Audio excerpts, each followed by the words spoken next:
This is Garum, and of course I am ignoring reality. Welcome to Game News Bites. Only good information, all duds removed. Xcom 2 Resurrection Novel Summation Part 22. Alright guys, where did we leave off? Well, Amar and the rest of the team are on board the newly built transport Sky Ranger, and they're heading to the other side of the globe.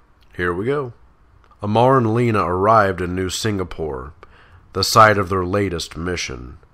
For this, they were going to have to don the illusion of a couple. Upon arriving in the city, they were greeted by a young man named Jonathan.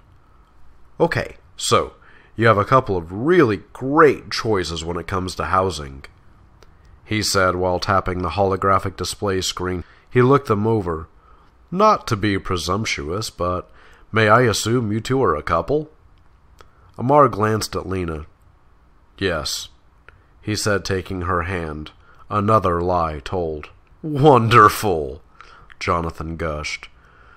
So, do you have any preferences on which district you're hoping to live in? Here in New Singapore, we encourage family life. The bigger, the better.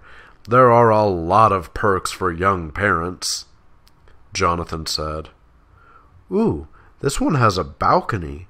That's the one I want. Don't you agree, dear? Lena said. Sure, whatever you say, son bear, Amar responded. As you wish, Jonathan said. His tone clear, he thought they were making a mistake. Now, will either of you be signing up for gene therapy today? No, not today, no. This is all really new to me, so I need a little time to adjust, Amar answered. Whatever you say, sir.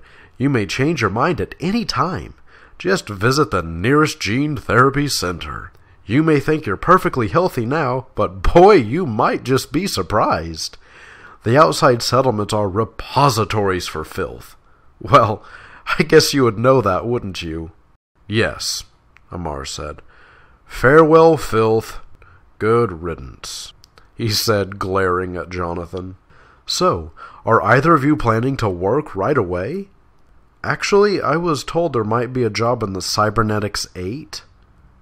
An old friend recommended a position for me there. I have an interview tomorrow, Lena said. Well, Jonathan said, looking surprised. Let me put that on the work visa then. With a face like that, you're better suited for hospitality work. But if you want to work with the robots, I guess that's your decision, ma'am. I'll go ahead and just put that on your work visa then. What about you, sir? Are you planning to work right away? I have nothing lined up, but I would like a visa if that's possible. Jonathan nodded, looking at them happily, and handed them a slip of plastic. Later that night, Amar sat on the couch. He decided to give the bed to Lena, yet he didn't really feel the couch was much of a downgrade, as he was used to sleeping on the hard floor. Lena had already gone to bed, and Amar lay awake staring at the ceiling. His new apartment was clean. Very clean.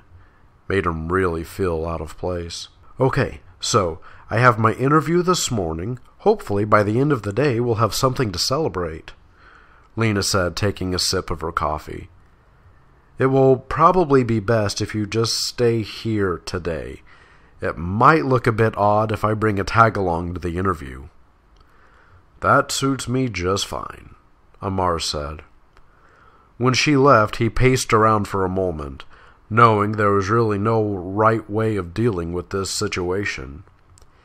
He was ashamed. He still had suspicions, but at this point in the game, could he really allow himself to be blinded by feelings?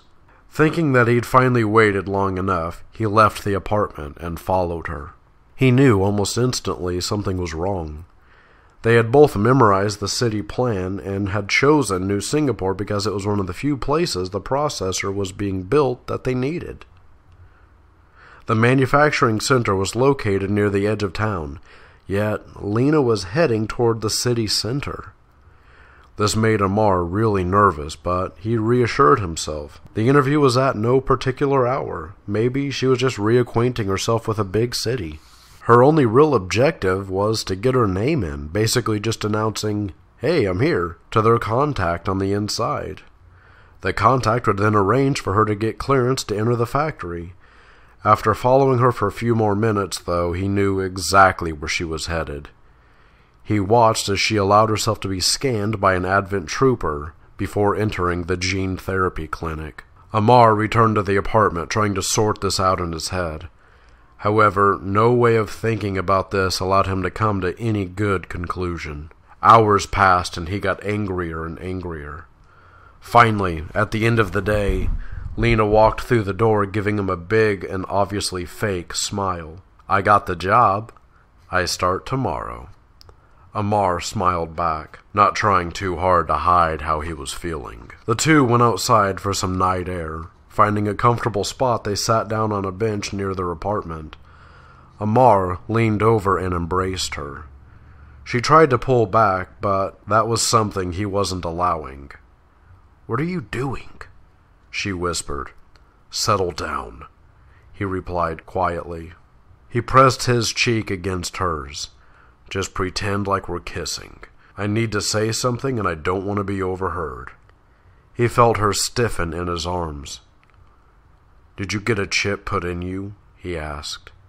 "You followed me?" "Yes," he said. "I'm sorry." She began to quiver, and he realized she was crying. "No," she said. "I brought a chip with me, a counterfeit one. Why did you go in there and not tell me about it?" he asked sternly. "One last time," she whispered. "One more time, and I swear I will never ask this of you again. Amar, please just have faith in me." "Okay," he said. "You should go home and get some rest. You start work tomorrow," he said, standing before walking off. Alright guys, that's where we're going to stop this one. If you want to go ahead and jump to part 23, go ahead and click right there and it'll take you to it. And as always guys, thanks for watching.